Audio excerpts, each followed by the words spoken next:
तुलसी का पौधा अगर भगवान है, पीपल का पौधा भगवान है, वट का पौधा भगवान है, उदंबर गूलर का पौधा भगवान है, आम का पौधा भी भगवान है, क्योंकि आम फलों का राजा है, राजा है, आम फलों का राजा है। कलश में कौन से पत्ते लगाते हैं?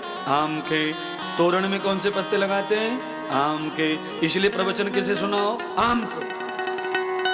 क्यों सुनाओ आम को? प्रवचन क्यों सुनाओ? आम के आम और गुठलियों के दाम।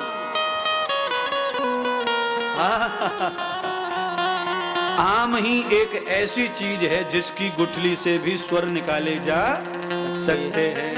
हाँ, आम की गुठली से। पपैया, पपैया माने उससे ये सुंदर कोयल की आवाज निकलती है आम की गुठली से। वो भी एक वाद्य यंत्र है, आम की गुठली से वाद्य यंत्र। बचपन में हम भी उसको नाम से पपैया ही बोलते थे गुरुकुल में। गुठली निकाल करके पत्थर पे रगड़ करके उसको बजाते थे महाराज, जोर जोर से।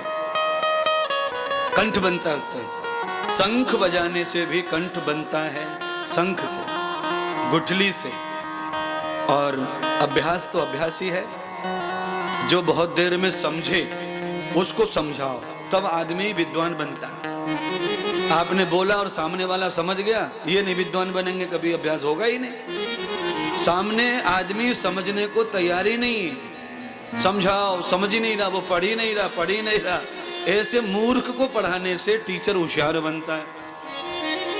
इसीलिए हम तो पेड़ को सुनाते थे, न कान न आंख न मुंह, उसको सुनाते थे और हम समझ गए। कोई सुन ही नहीं रहा तो और सुनाओ, तो सब तो पाठ हो गया, सब याद हो गया और सब में स्वर आ गए, मधुर हो गए, सारे शब्द मीठे हो गए, अमृतमय हो गए। तमम वेदाम पदभ्याः येव वेदाम पित्रः पितृमूलम तदा हस्तम वक्षस्थलो प्रियालब्ध। आज भगवान नंद बाबा से कह रहे हैं, बाबा कंधे पे बिठा के हमें गोकुल के सैर कराओ, गोकुल दिखाओ। आज नंद जी ने घोषणा करवा दी गोकुल के लोगों के सामने, अरे सब लोग अपनी गलियों को साफ करो, आज मेरा बालक आ रहा है गोकुल के दर्शन के लिए, भ्रमण के लिए।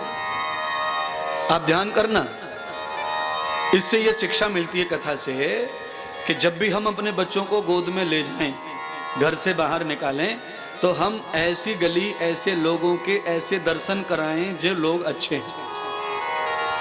अगर हमारे मोहल्ले में कुछ गलत हो रहा है तो वहां हम अपने छोटे बच्चे को नहीं ले जाएं। कहीं झगड़ा हो रहा है, वहां मत ले जाओ अपने बच्चों को, जाओ मत तुम पहले, और जाते हो तो बच्चे मत ले जाओ। जहां कहीं बुरी बातें कही जा रही हैं, कहीं अश्लीलता हो रही है, वहां अपने बच्चों को मत ले जाओ।